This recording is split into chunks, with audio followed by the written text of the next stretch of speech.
Hola, de nuevo con ustedes. Hoy vamos a discutir en este programa de Historia Cultural de Cuba un área muy interesante y que no fue lo suficientemente enseñada, pienso yo, en la Cuba republicana. Y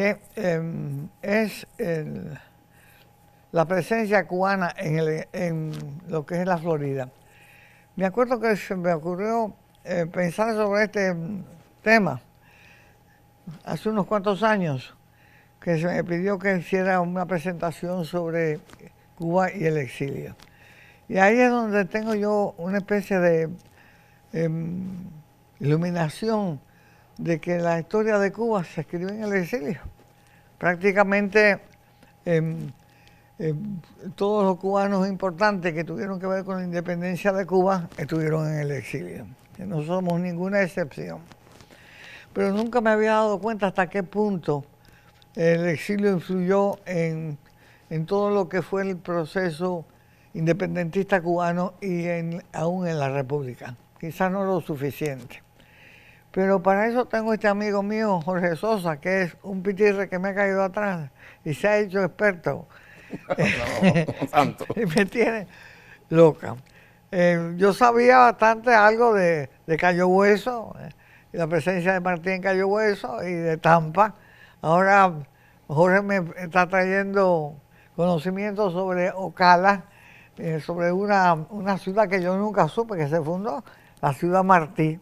Martí City, increíble, ¿verdad? Y lo más importante es, o para mí lo más importante, cada cual tiene su punto de vista, ¿no? Lo que pasa en la Florida siempre repercute en Cuba y viceversa, y esto ha sido así por un largo rato.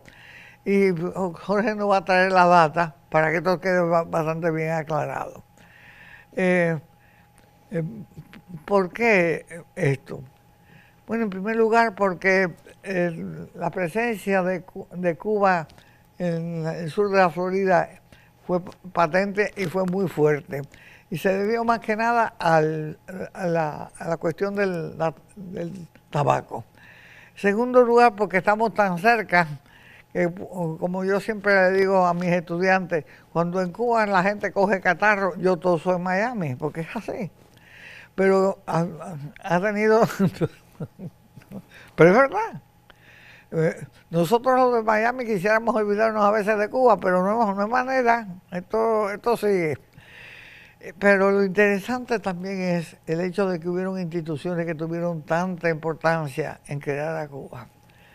Y esas instituciones fueron más que nada esas fábricas de tabaco, donde hubieron ciertas situaciones que nada más que se dan en Cuba, que yo sepa, como el lector de quien Jorge después nos va a hablar.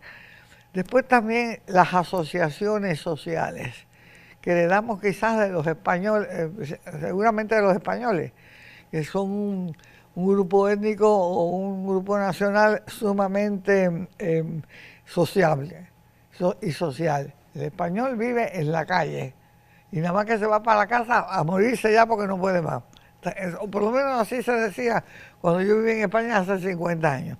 Y les gusta crear asociaciones. Y esas asociaciones que empiezan más que nada para disfrutar un buen rato con las amistades, sobre todo los hombres, pero después se van complicando y llenándose de distintos objetivos. Se empiezan a dar clases en las asociaciones, se dan clases de mecanografía, clases de inglés. Luego empiezan a producir obras de teatro, crean corales y se convierten en la semilla donde va a surgir ¿cómo se llama? Un patriotismo tan fuerte como lo fue el patriotismo de los cubanos que estaban en los Estados Unidos y muy arraigado a la cuestión de Cuba. Así que ahora vamos a presentar más que nada material que Jorge ha estudiado bastante sobre Ocala, sobre Tampa y y Cayo Hueso. Y sobre todo lo que queremos traer más que nada es el hecho de que Cuba ha sido víctima de sistemas sumamente oprobiosos que en una forma o en la otra hicieron que una parte de la historia de Cuba se escribe en el exilio. Pues aquí tengo para que discuta eso con nosotros a mi amigo Jorge Sosa. Jorge Sosa se apareció en mi casa hace como 50 años. Y digo apareció porque después de su aparición, pues, ha habido otras. Bueno, Jorge, yo quisiera que tuvieras una especie de visión de lo que fue la Cuba, de la presencia de Cuba en la Florida. Bueno, doctora, muchas gracias por volverme a invitar. Quiero empezar con decir que el tuerto es rey en el país de los ciegos. Yo no soy experto, lo que pasa es que hay un vacío en esta área de la cultura o la historia de Cuba. Yo no sé por qué nuestros intelectuales no han penetrado más en eso, y más aquí en la Florida, que hemos tenido tanto impacto. Yo quisiera primeramente entrar en Martí City, porque vaya, nosotros cubrimos la Florida en el episodio 43 y en el episodio 63 hablamos bastante de Tampa. Vamos a saltar de un lado a otro porque estas tres ciudades, al igual que Jacksonville, se conectaban, y West Tampa, etc. Yo quisiera empezar agradeciendo al matrimonio Párez, que en paz descanse, el doctor Segismundo Párez y la doctora María Párez, que yo los conocí aquí en Miami. Él era el jefe del EEOC y ella era la administradora. Y al retirarse se fueron para Ocala porque el hijo menor de ellos era médico y practicaba allí. Ellos tuvieron dos hijos médicos, pero el menor estaba allí. Y yo había leído de Martí City, pero tú lo lees y tú buscas los mapas y no lo encuentras. Entonces dices, bueno, igual que hay en otras ciudades que se mencionan en la industria tabacalera en la Florida, que ahora tengo que darle un poco más de énfasis, pero eso es otro día. Ellos fueron los que, ella principalmente, lo primero que hizo cuando se mudó para Ocala fue ir a buscar los artículos de incorporación de Martí City. Y le dieron a hard time, pero por fin los consiguió. Y salieron publicados aquí. Este libro me lo conseguí gracias al doctor Bustamante de Orlando. Es el único libro que yo veo que trata a Martí City, y ahí están los artículos de incorporación que la doctora Párez y el doctor Párez encontraron, y hay una referencia a ellos. A finales o a principios de los 90 yo pasé por ahí por Ocala para visitarlo. Porque como tenía a Sonia en Gainesville, pues en viaje para arriba y para abajo, pues pasamos. Entonces ellos nos llevaron, nos enseñaron dónde estuvo Martí City. Que no hay nada, quizás haya un edificio viejo y una casa hoy en día, pues todo ya no existe. Pero una cosa que me llamó la atención es que todas las calles tenían unos markers, que por cierto yo lo he tratado de buscar en el internet, no lo he encontrado. Y me llamó la atención que hubiesen marcado las calles con unos marcadores de concreto. Si usted va a West Tampa, los tiene un poquito más altos, de este alto. Y la calle principal de Martí City se llama Félix Varela.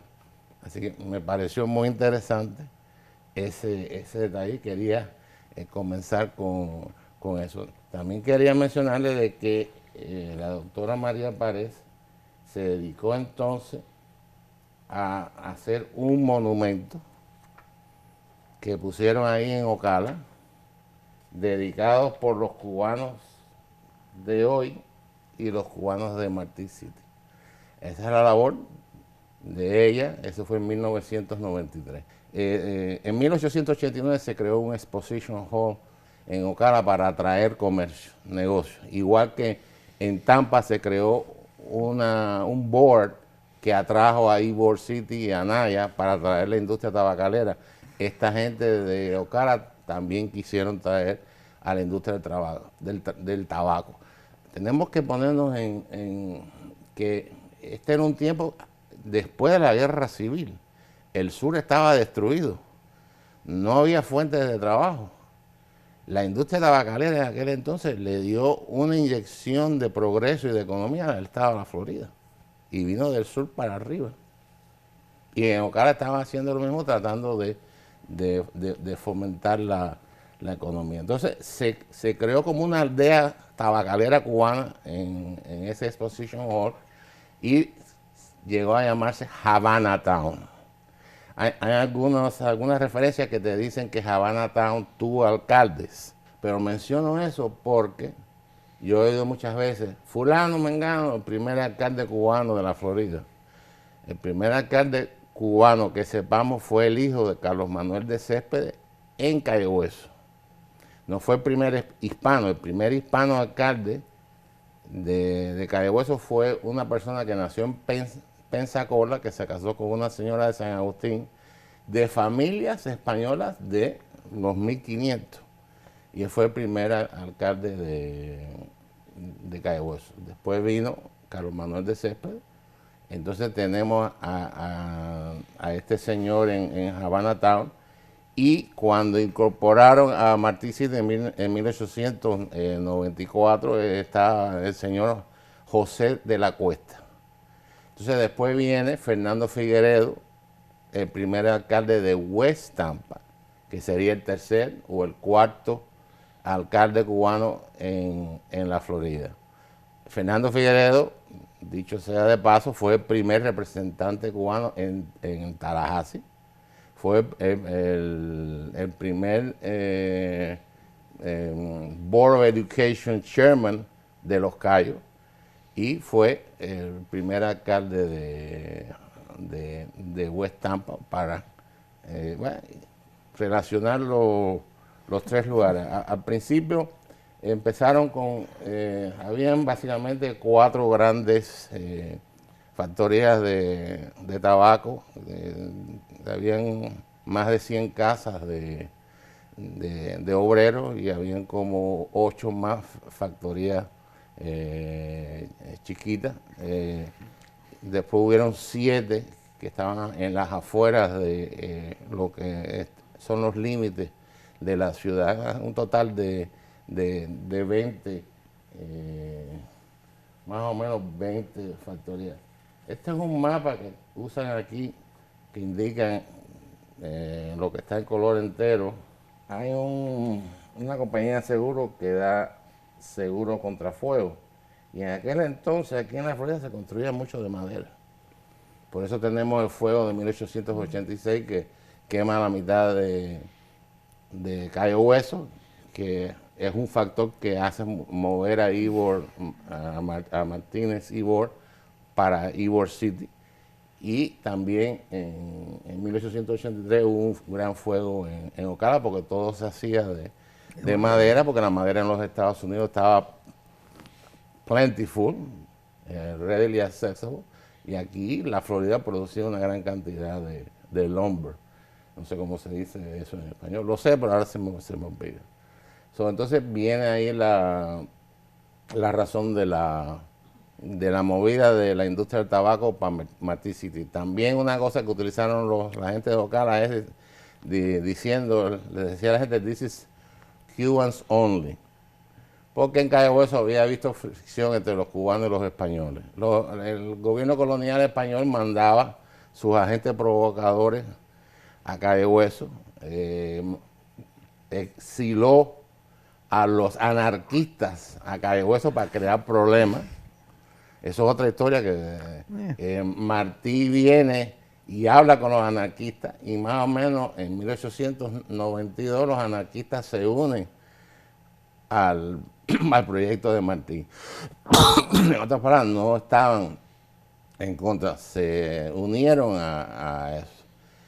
Dos personas, vámonos a hacer como en Cuba, que quitan la información, es un señor que se llama Baliño y otro señor que se llama Sorondo. En Cuba dicen que Baliño fundó el Partido Comunista de Cuba y Sorondo fundó el Partido Socialista de Cuba. Yo oigo mucha gente que funda, otra gente dice que son gente de Eastern Europe los que fundaron el Partido Comunista. Nonetheless, esa gente fueron de anarquistas a capitalistas. Eran capitalistas en Martí City. Quería apuntar eso simplemente porque lo consideré No, ese es un dato interesante. Yo sabía de Baliño. Martí, supuestamente al historiador Westphal, que fue el que escribió este libro y que me lo dedicó, lo cual yo estoy muy agradecido. Él estuvo hace un año y pico aquí, donó parte de su colección de, ¿cómo se llama? La cosa esa que se le ponen a las cajas del tabaco, sí, y los sellos. Eso tiene un nombre, ¿es litografía o bueno? Muchas de esas cosas se hicieron en Alemania. Y él fue allí, e increíblemente, a pesar del bombardeo de la Segunda Guerra Mundial, muchas de esas labels estaban en el primer piso o en el subterráneo y sobrevivieron. Y él tiene una colección inmensa de eso. Él donó gran parte de eso al Museo Colonial, que está aquí atrás de la iglesia de Corpus Christi, y creo que va a seguir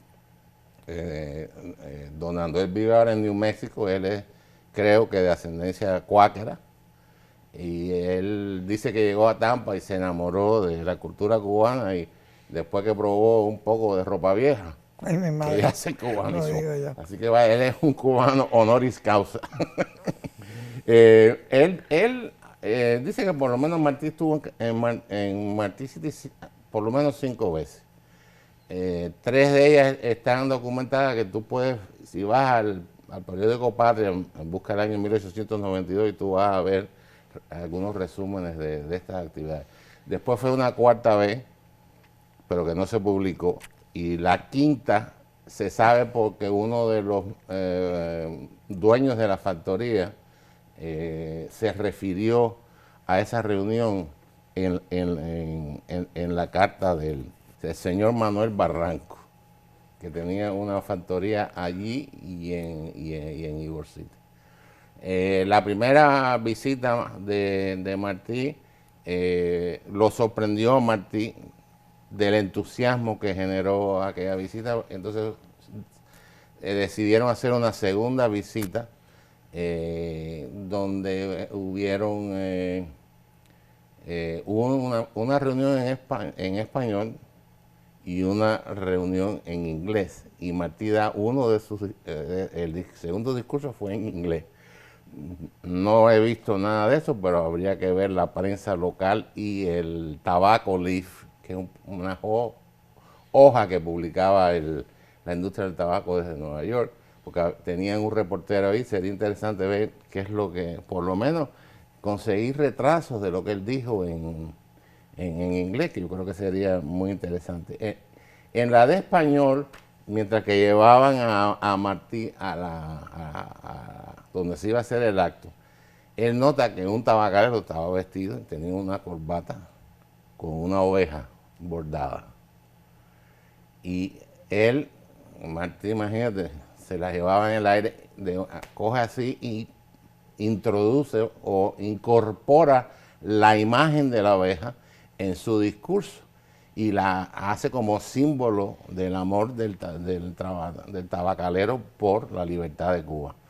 El señor de la corbata se emocionó tanto, se enorgulleció tanto, que le dio la corbata a la patriota Carolina Rodríguez. Podemos hablar de ella, merece la pena hablar de ella, y ella se la dio a Martí. Martí prometió ponérsela un día, porque él nada más que se ponía, él siempre estaba vestido de negro, y con corbata negra estaba vestido de luto por Cuba.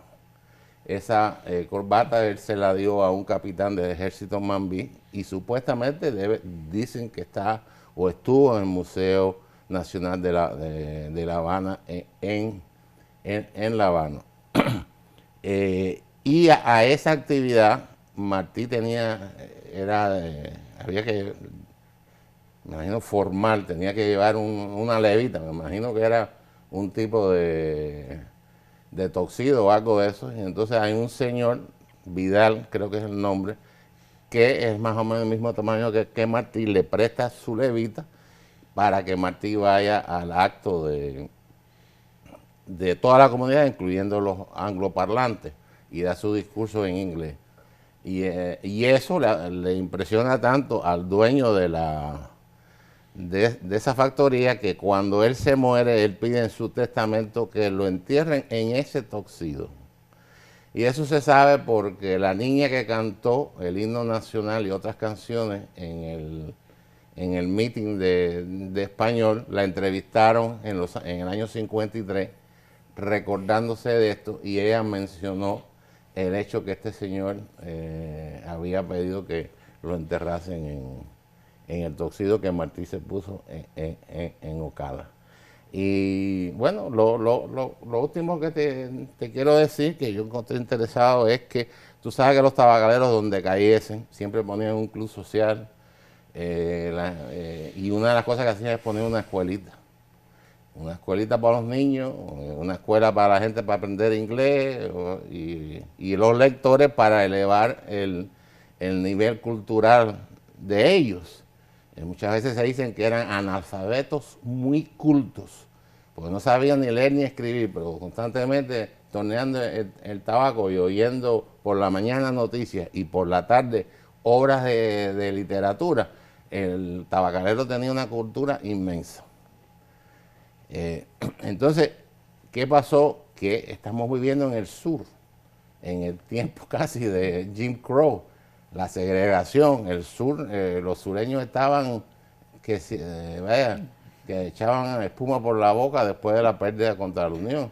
Poco a poco se fueron deshaciendo de las fuerzas norteñas, y cuando acaparaban empezaron a segregar. Entonces querían segregar la escuela de los cubanos, y los cubanos todos se fueron a la huelga en solidaridad con sus compatriotas. El profesor, un tal Culberson, se echó para atrás y después resultó ser el más fiel y fiero defensor de los cubanos y que hubo en esa área. A mí me parece que eso es una historia bien bonita, porque hoy en día que tratan de pintar todos racistas, y tú vas a Tampa y tú ves que en el liceo cubano eran negros y blancos y chinos, porque los machetes y los cuchillos lo distribuía el restaurante chino, que por cierto es una tarja ahí en Ybor City conmemorando eso precisamente. Y vaya, lo que tú ves es una hermandad. En West Tampa, la escuela de West Tampa, en el Céspedes Hall, Fernando Figueredo tuvo que retirar los pedidos de subsidios para las escuelas, porque querían que él votase a los muchachos de ascendencia africana, y él se rehusó. Lo que hicieron fue después le compraron el edificio, le tumbaron el edificio y acabaron con la escuelita. Sin embargo, eso no lo pudieron hacer en Calle Hueso, en la escuela del San Carlos, porque en la escuela de San Carlos siguió integrada, y yo no he leído de ningún incidente hasta el momento. Jorge, con toda la contribución que hicieron la gente del exilio a la independencia de Cuba y al Partido Revolucionario de Martí, yo no creo que en la historia de la República se está cantando ningún tipo de líder de los tabacaleros.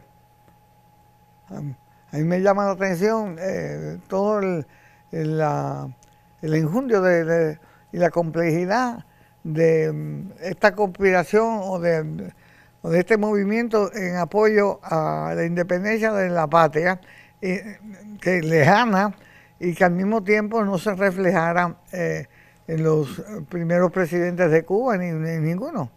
Es más, yo estudié en Cuba historia de Cuba, en la Universidad de La Habana, y prácticamente muchas de estas cosas se desconocían. No sé Eso tiene en parte, creo yo, pensando ahora, ¿no? Que ver, hubo como un distanciamiento. Bueno, quizás no hubo suficiente tiempo porque, vaya, yo sé de que mucha gente de Ybor City se fueron para Cuba.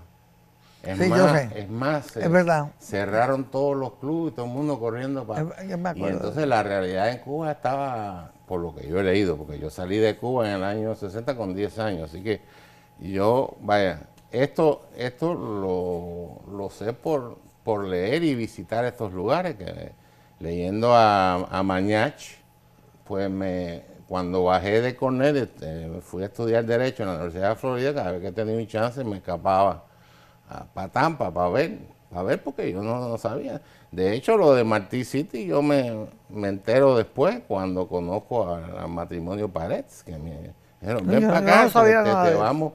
te vamos a enseñar, y ellos me llevaron con mucho gusto, aunque no había nada, pero mira que pero tú te das cuenta de la presencia, entonces vaya, la gente regresaron a Cuba, mucha gente vinieron para acá y nada, se entró en la vorágine de construir la república y reconstruir lo devastado que estaba el país, porque la guerra Es esa de cierto. fuego del Cañaveral, imagínate. Mucha gente que fueron de Tampa para allá tuvieron que regresar a buscar trabajo aquí y levantarse. También pienso yo que quizás en la República, por supuesto, la parte más importante de la economía era el azúcar, no precisamente el tabaco. Que el tabaco había sido prominente en la economía de Cuba en el siglo XVII y XVIII y en el XIX. Lo siguió haciendo en el XX, pero no ¿cómo se llama? El rol principalísimo que tuvo el azúcar, y por eso quizás un cambio de muchas maneras de percibir la realidad cubana. Es más, es interesante, hablando de esto, que el libro famoso de Fernando Ortiz, El contrapunteo. el contrapunteo, viene bien en esta conversación traer el contrapunteo, porque son los dos, ¿cómo se llama? Foros o faros de la economía cubana, y que tuvieron una gran importancia, por ejemplo, en el siglo XX, ¿verdad? Bueno, ¿y por qué no hablamos un poquito de... ¿Podemos hablar un poquitico de esta señora? pero cómo no? Porque ella para mí representa la mujer cubana. Ella en la guerra de los 10 años... Perdóname, que tengo que interrumpirte.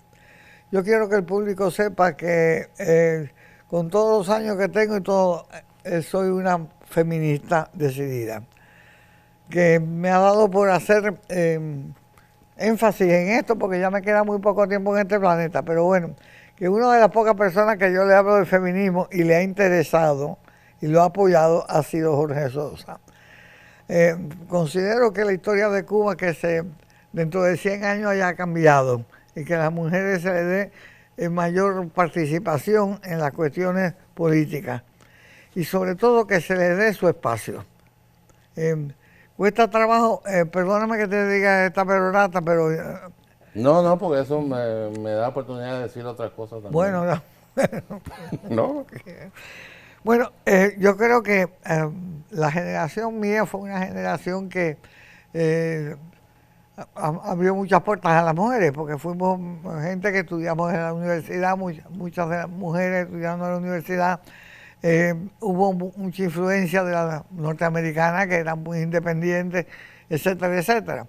Sin embargo, tú puedes a veces ir a una organización cubana anticastrista y prácticamente no ver ninguna mujer. Y eso me demuestra muy poca sensibilidad a lo que es el destino de mi patria, porque yo quiero recordar a todos los cubanos que la mitad de la población de Cuba son mujeres, y sobre todo que las mujeres sí se han destacado en la lucha contra la dictadura, a pesar de que les ha tocado una parte durísima. Y con esto dicho, te voy a dar a ti la tribuna.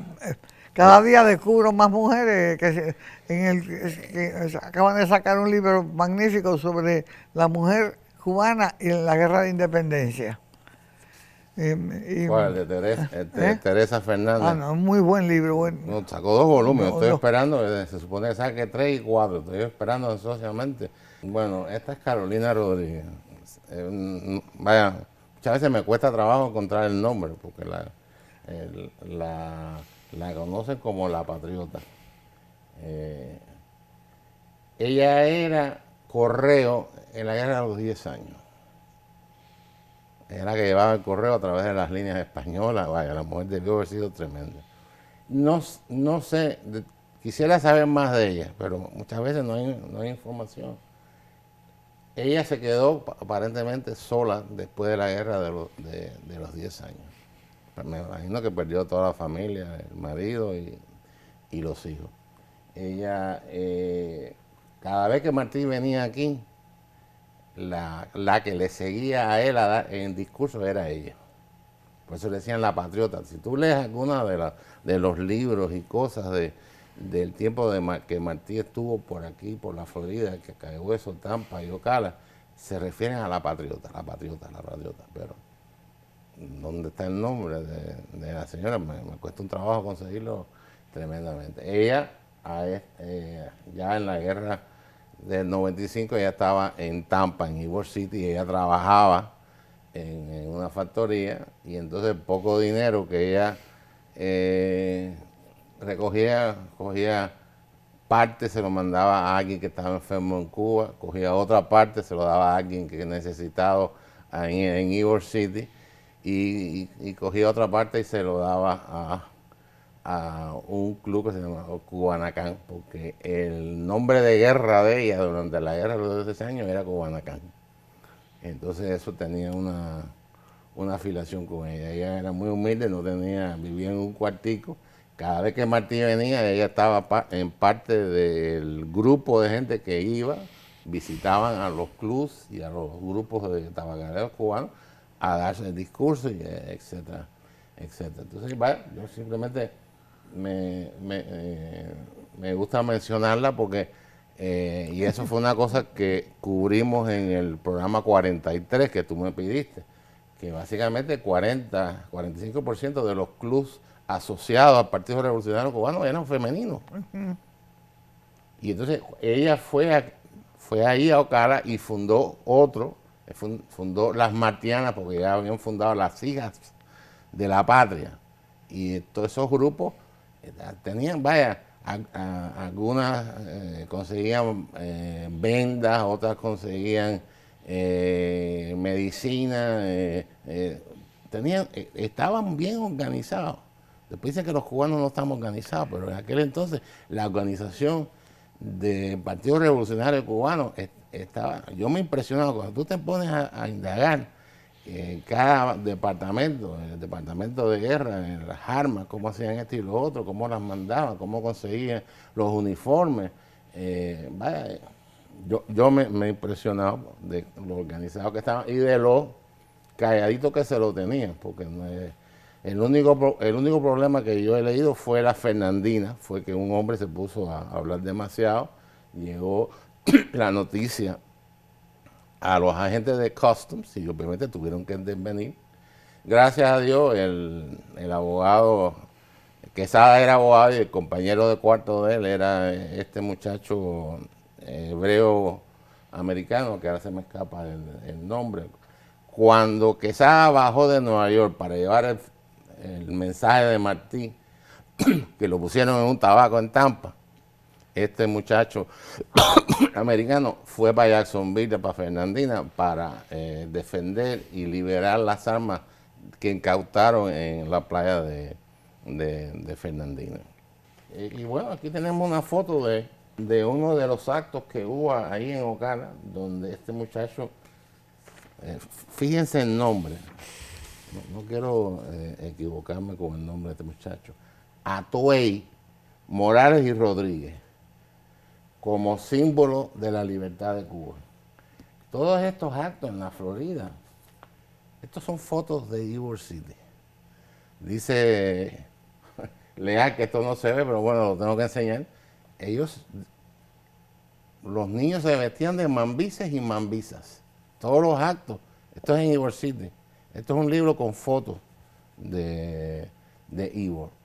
Y no solamente para los niños, se puso de moda, y esto tú también lo ves en Calle Hueso, que yo no sé si pueda enfocar aquí, se sacaban fotos, el mambí y ella, no mambisa, pero de la República de Cuba. Y si tú te fijas en casi todos los clubes sociales cubanos, aquí y en Guatemala, en donde acá, en cualquier lugar, siempre tenían una imagen de la República de Cuba, que es la imagen esa que surge de la Revolución Francesa. Sí, sí. Cuando tú ibas al Liceo Cubano de Tampa y tú subías las escalinatas esas al tercer piso, que estaban unos paisajes preciosos de Cuba, el techo estaba dividido en 6 partes y en cada había un escudo de cada provincia. Ya esos escudos se perdieron porque el techo se vino abajo. Pero mi amigo Rolando Pérez Pedrero, le mando un saludo allá en Tampa, salvó la diosa. La diosa es una imagen de la República que cuando tú subías estaba pintada como si te estuviese dando la mano para que tú subieses. Y eso lo aprendí con él porque estuve hace 2 semanas allí y él me dio un tour completo. Yo había estado antes de los años 70 cuando fui a visitar Ybor City, porque lo había leído en Mañach, en Cornell, y dije, déjame ir a ver. Y llegué ahí de fly y me puse a caminar, y cuando llegué ahí habían 4 viejitos para que estaban mandando los mimeographs a los miembros, porque dentro de eso habían seguros médicos para cuidarlo. De hecho, el HMO, el Health Maintenance Organization, nace allí. La idea la recoge el senador Gurney y hacen el Health Maintenance Organization. Una de las inspiraciones es lo que tenían los cubanos de las clínicas mutualistas, ¿no? Mucha gente decía que eso era medicina socialista, pero no, medicina mutualista, porque el gobierno no está metido. Y eso era parte, además que tenían tines de pelota, tenían tines de boxeo, jugaban, tenían fiestas, banquetes, de todo. En el patio del Círculo Cubano hay una estrella que apenas se ve, tienes que ir al tercer o segundo piso para verla, la estrella solitaria. Hay muchos detalles en ese edificio en Ybor City que yo les recomiendo a todos los cubanos que hagan una vez al año, cada 2 años, especialmente cuando tengan niños chiquitos, vayan a Tampa, vayan a Ybor City, vayan a West Tampa, vayan a Ocala, aunque sea pasen por el monumento ese que les enseñé, vayan a San Agustín, a la tumba del padre Varela, vayan a Jacksonville, donde estaba el Círculo Cubano, que hoy en día lo cedieron a la arquidiócesis y se llama el Félix Varela Center, pero ahí todavía se reúne la junta directiva del Cuban Club de Jacksonville, que era muy fuerte hace unos años atrás, pero ya imagínate, los años no paran, no perdonan, y se nos está yendo el exilio histórico, ¿no? Como dice. Ven acá, ¿cuáles organizaciones, no solamente de Ocala, sino había en Cayo Hueso y en Tampa, más o menos cuántas, que fueron traídas las ideas de Cuba? Bueno, darte un número específico, yo les recomiendo a las personas que si van a los años 1892 y ven el periódico Patria, la primera página hay una lista de todos los clubs en Chicago, en Atlanta, en Ocala, en Jacksonville,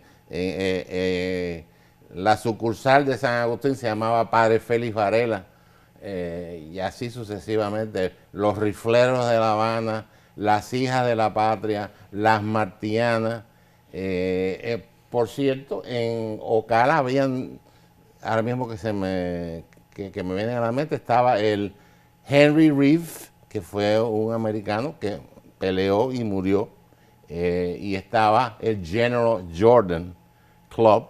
Irónicamente, el General Jordan era un general confederado que fue a principios de los años, fue a entrenar y a liderar las tropas mambisas.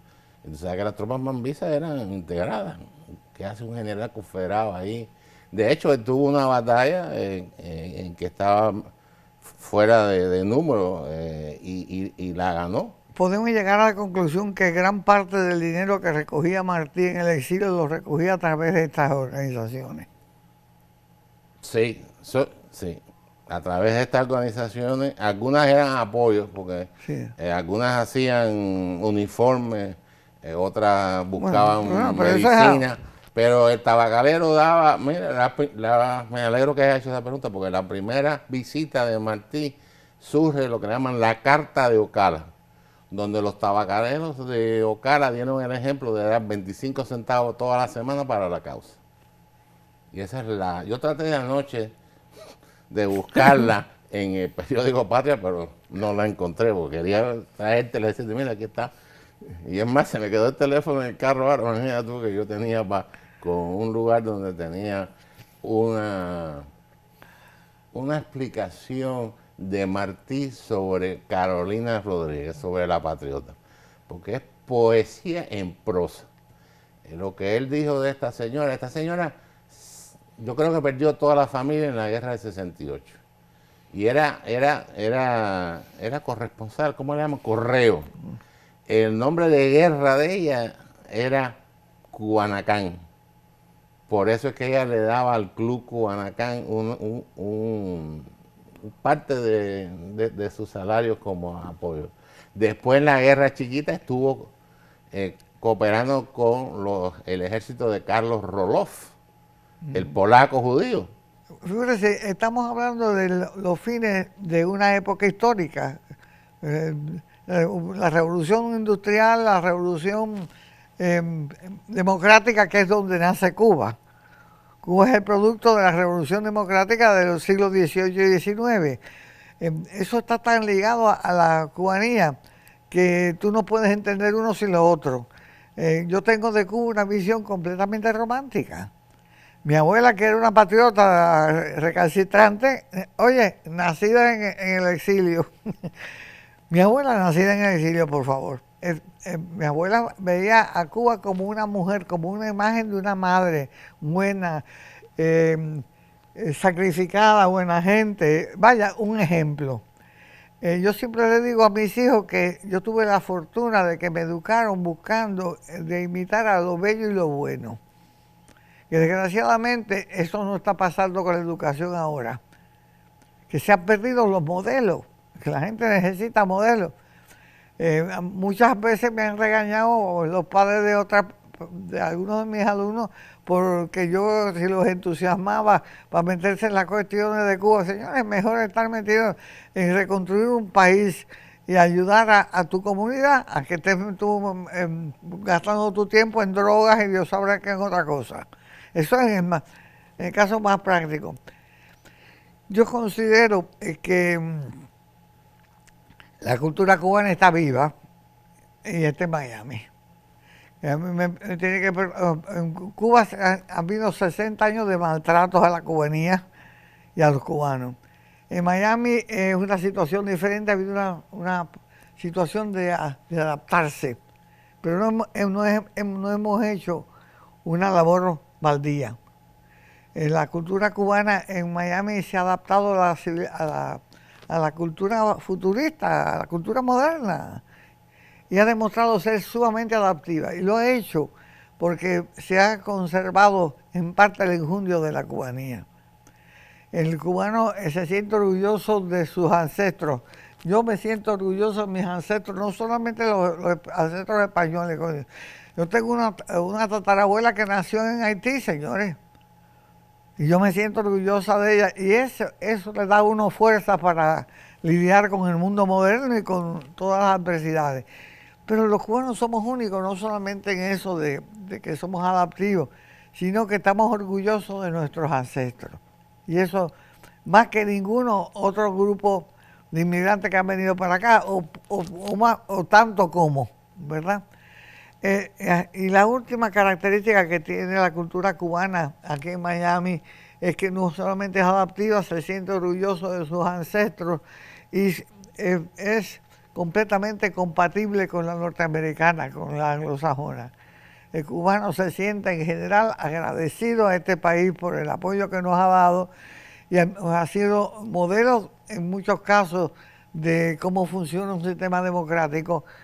Y hemos sido como una esponja, hemos cogido de los españoles ciertas cosas, de los americanos otras, de los negros otras, y nos hemos adaptado a la civilización moderna. Eso es la base de la filosofía de Varela, la filosofía ecléctica. Y en Ocala, una cosa interesantísima es que además de la huelga de los muchachos para la educación integrada, que no querían que separasen a los niños de ascendencia europea, también el cubano se llevaba con lo que el historiador llama los crackers de Ocala, y muchos eran confederados. Fíjate que tenían un club en honor a un general confederado. Y Carlos Roloff peleó, tengo entendido, con los regimientos de Alabama al lado del sur. Imagínate tú qué mezcla. A mí me parece que el cubano es como cemento. Él une diferentes rocas. El cubano es sumamente novedoso. No le importa copiar otras cosas y mejorarlas. Señores, yo me siento orgullosa de que mi hijo Ricky dice que yo soy la única persona que cuando cocina un pavo, que parece que es un lechón, que tú le quitas al pavo. En otras palabras, pues se come el lechón, pavo en Thanksgiving, sí, pero óyeme, con saborcito a lechón, cuidado. ¿Tú me entiendes? Estamos bromeando, pero de verdad que eso es lo que ha sido el motor de toda mi vida. La educación tiene que formar a la gente no solamente en las cosas prácticas, sino también en las cosas de engrandecer a la especie humana. Nosotros tuvimos la suerte de que la educación en Cuba, bajo la tutelaje de Varona, óyeme, tenía mucho respeto por las cosas clásicas. Y cuando digo de clásicas, de los valores clásicos que son el sustento de la civilización europea occidental. Que diga quien diga lo que diga, es donde se inventó la democracia. Y diga quien diga lo que diga, es quien le ha dado cierto espacio a las mujeres. Bueno, pues muchas gracias por su presencia. Esto ha sido una entrevista no muy bien practicada, pero muy instructiva. Señores, entre las cosas que me han pasado a mí, yo quiero que ustedes se rían conmigo. Hace como 40 años la mamá de este muchacho me llama por teléfono y me dice: doctora Sandoval, ¿no le da vergüenza que usted se pase la vida entera entusiasmando a la gente joven con las cosas de Cuba y no sé qué y no sé cuánto? Mi respuesta fue bastante, señora, diplomática para ti. Diplomática para... Señora, si el quien ha venido a mi casa a buscarme ha sido su hijo. Y más vale que estemos metidos en las cosas de Cuba y en mejorar a la humanidad en lo que se pueda, aunque no se logre gran cosa, a que estemos metidos en estar experimentando con drogas o Dios sabrá con qué cosa. Así que, perdóneme, pero esto es como un encuentro sentimental, ¿verdad? Como una vida entera dedicada a ciertas cosas y encontrarme con el tronco de yuca Iroko. Y con Iroko. Okay. Muchas gracias por su presencia. Okay. Hasta luego.